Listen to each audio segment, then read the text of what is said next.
But then, shit came crashing down again. Now, bear with me. I'm going to play lengthy bits here of the members explaining their side of the story of why Dave Lombardo was kicked out of Slayer. You know, and I tried my best to work it out with the guys. I brought Tom into the picture. I had Tom in a hotel room with me, talking to my attorney, and my attorney was telling him everything their management company had been doing to them for the past 30 freaking years. And we had an accountant, a forensic accountant, ready to go in there and look at the stuff. Tom got bought out. Management flipped him over a couple $100,000, who knows how much, you know, and Kerry as well, to keep quiet and go against Lombardo. So they turned their backs on me, and when on the last day, here I am spilling my guts here, guys. On the last day, when I'm at rehearsal with them, and I saved it all the way until the end, this was like a few days, I said, guys, we need a new business plan. We've been on the same business plan for the past, you guys have been on the same business plan after 30 years. Now I'm an income participant. In other words, I'm a percentage holder. So if you're a percentage holder, you know, you have the right, and you're contracted as a percentage holder, you have the right to see where all the expenses are going. Because here you are getting paid off of net, and then what? Out of $4.4 million, the band gets $400,000. Where's the $4 million? And that's just 2011. The lawyers. Lawyers, accountants, and the manager. For the past 30 years, they were doing that to the guys. And they took my information. I'll never forget the day. I said, guys, look at this. This came from your accountant. And it showed all the money. Where, you know, it wasn't showing where the money was going. It was just showing gross, expenses, net. And out of that net, you know, I made on tour in 2011, $67,000. Kerry and Tom, that was about $114,000 they made on tour.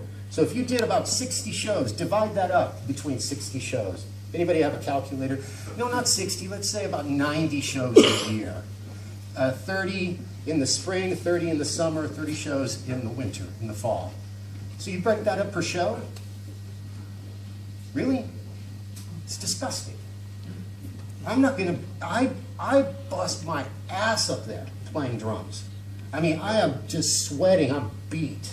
And for the guy in Hollywood Hills, for his facials, his manicures, and his little boys, no, I'm not gonna play for that. No. I feel bad for Dave because he made some really bad choices based on listening to some really bad advice. It was really weird for me because when Dave made his big, you know, tirade in the press, we were on a flight for 14 hours and couldn't make any rebuttals. So by the time we landed, it was almost like old news, so we didn't respond. Well, who do I believe? I mean, we've only really got one side of the story here, let's be honest. And not to mention, for someone to repeat the same incredibly eloquent, detailed story multiple times, but be lying about it, is really fucking impossible. Usually someone will slip up somewhere, but I've seen Dave tell the story and reiterate the story many times. He tells it identically to the number every time. And Kerry and Tom were just fucking vague, and they were mad that he took legally binding issues to light. I mean, come on, doesn't that just sound a little fishy? So what is the bad advice he took? Why shouldn't he have brought these issues to light? There's so many questions they don't answer, and they're like, well, you're too late, you know, we might as well not talk about it now. Fucker, how about talk about it? So ever since then, whenever Tom and Kerry talk about that situation, they always not only have to lie, or at least I believe lie, but they have to like demean Dave too. They're like, well, he was never really part of the band again. He's just a hired musician. And Dave plays sloppy all the time. All this bullshit trying to make themselves look better. Now there's some financial shit that's actually hitting Slayer recently, which some think is the reason why Slayer's been hanging it up and doing this final tour. And rumor has it on one side that it has something to do with Jeff's estate, and that they really can't continue with it, or that his estate's not set up right, or some bullshit. Another theory has to do with what Dave's talking about, that the band's getting screwed over. Tom keeps saying it's absolutely stupid that they still haven't resolved whatever this X issue is. This is something that started off as something you know, that you want to do because you want to do it. Yeah. You know, and then it turns into a business and it becomes something that you have to do because you commit yourself. And, you know, with commitment comes responsibility. So, I mean, to me, but there's a lot of things like, there were a lot of things that we didn't take care of when Jeff was alive. You know what I mean? When we were initially a band, there was a lot of things we didn't take care of. Just a bunch of young kids, right? Well, yeah. But I mean, we, you know, at a certain point, we got a manager and then a lawyer, and there were things that we still didn't take care of. But Tom has recently come out and said he is not a fan at all of how Kerry King handles business. So that just gets you thinking, man.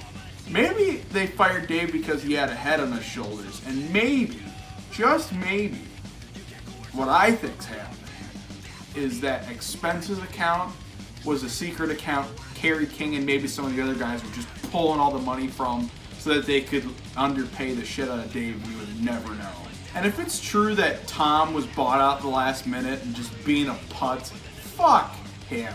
And although it's somewhat of an interesting point to make that why would 3 of the 4 members take one side and then Dave take the other, it's also an interesting point to bring up that Dave Lombardo has done so many different projects as well as joined different bands, and every single project he's been in, it's gone fine. No one complains about him. But these fuckers seem to complain about him all the time, how bad of a musician he is, how ungrateful he is, how hard he's to work with and shit. But I've heard nothing but horrible things about people interacting with Kerry fucking King.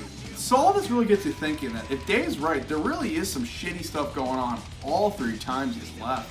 That would mean that the first time he left, right when they got signed to Def Jam, they were getting fucked over financially, and especially he was getting fucked over.